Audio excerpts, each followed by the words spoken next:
उपाशी बाप. आज मी ऑफिस संपवून सरळ घरी गेली नाही, कारण मला माझ्या मैत्रिणीचा फोन आला. तिने मला घाटकोपर येथील जम्बो वडापावच्या दुकानासमोर थांबायला सांगितले.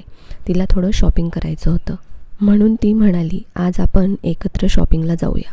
मी तिची वाट बघत थांबले होते. तेवढ्यात तिथे डोळ्यावर जाड चष्मा, थोडं मळालेलं धोतर आणि कुर्ता घातलेला एक 70-72 वर्षांचा म्हातारा माझ्याकडे आला आणि म्हणाला, बाळा, एक वडापाव विकत घेऊन दिलास तर बरं होईल. मला खूप भूक लागली आहे. मी त्या म्हाताऱ्याकडे पाहिलं तेव्हा तो मी रोज पाहणाऱ्या भिकाऱ्यांसारखा दिसत नव्हता. त्याच्याकडे बघून तो रोज भीक मागत असेल असंही वाटत नव्हतं.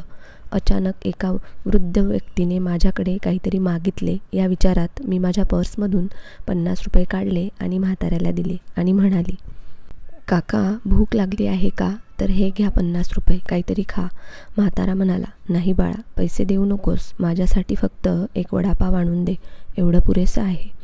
ठीक आहे, मी घेऊन येते, तुम्ही बसा, म्हणत मी जम्बो वडापावच्या दुकानात गेली आणि एक वडापाव विकत घेतला आणि त्या काकांना खायला दिला. ते खाली बसून वडापाव खाऊ लागले. माझ्याकडे बघून ते म्हणाले, इथे बस माझ्यासोबत. कोणी सोबत बसले तर मीही 2 घास चांगले खाईन. त्यांचे म्हणणे मी टाळू शकले नाही आणि त्यांच्यासोबत बसले. मग मी त्यांना आता प्रश्न करू लागली. ते कुठून आले, कुठे जाणार, कोणाला भेटायला आलात, इत्यादी इत्यादी. मी नगरहून आलो आहे. मी एका छोट्या गावात राहतो. मला तुझ्या वयाचा मुलगा आहे. इथे मुंबईत राहतो. एका मोठ्या कंपनीत इंजिनियर आहे, म्हणून मी त्याला भेटायला आलो आहे. 2 वर्षापूर्वी त्याचे लग्न झाले. प्रेमविवाह झाला. सून शिकलेली, नवीन विचारसरणीची. तिला आमच्यामुळे अपमान वाटतो, म्हणून आम्हाला गावी राहावे लागते. परवा मला त्याचा या मोबाईलवर फोन आला. तो म्हणत होता की त्याला अमेरिकेत नोकरी मिळाली आहे. बायकोला घेऊन अमेरिकेत चाललाय 10 वर्षांसाठी. तो इथे मुंबईत असताना 6 महिन्यातून एकदा यायचा आम्हा वृद्धांना भेटायला. आता तो इतका लांब परदेशात जाणार आहे. मी म्हणालो, एकदा भेटायला ये. तो म्हणाला की परवा फ्लाईट आहे, वेळ नाही मला भेटायला यायला. आता 10 वर्षे चालला, तोपर्यंत आपण जगू की मरू हे माहीत नाही. म्हणून वाटलं मी स्वतः जाऊन त्याला भेटेन. मी काल संध्याकाळपासून विमानतळ शोधत होतो, पण इथले लोक म्हणतात की या भागात विमानतळ नाही. पत्त्यासह पत्र माझ्या हातात देताना म्हातारा म्हणाला. त्याचे म्हणणे ऐकून मी म्हणाली, लोक खरे बोलत आहेत. विमानतळ येथे नाही, सांताक्रूजमध्ये आहे. म्हातारा माझ्याकडे बघून म्हणाला, पण परवा मुलाचा फोन आला तेव्हा त्याने मला हा पत्ता लिहून दिला होता. हा फोन देखील खराब झालेला दिसतो. मुलाचा फोन वाजत नाही. मी त्याला भेटायला मुंबईत येतोय असं सांगितलं.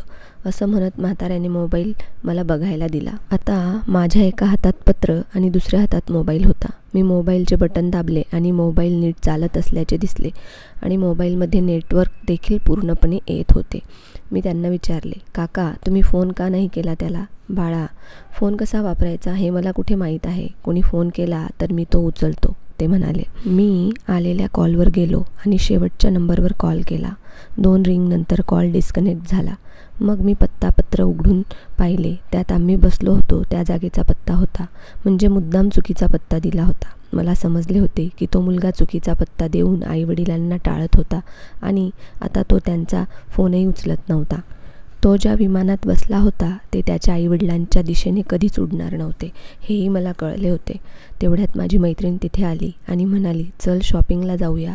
मी तिला 2 मिनिटे थांबायला सांगितले आणि मी त्या म्हाताऱ्याकडे बघत विचारात पडले. आपल्या मुलांनी केलेली फसवणूक या वडिलांना समजू शकली नाही किंवा आपल्याच मुलाने आपल्याशी असे वागावे हे त्यांना मान्य नाही.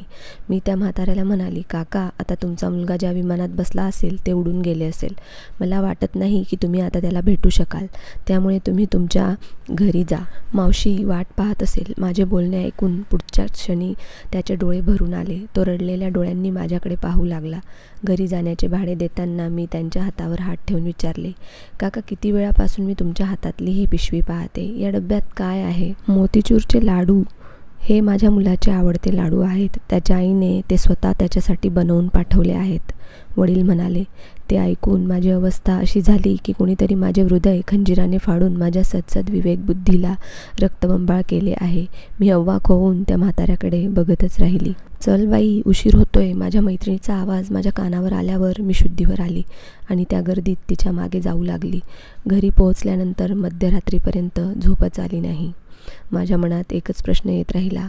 तो गरीब माणूस वडापावची भीक मागतो, पण जवळ असलेल्या लाडू जे त्याच्या मुलासाठी होते ते त्याने खाल्ले नाही. किती हे नितांत प्रेम.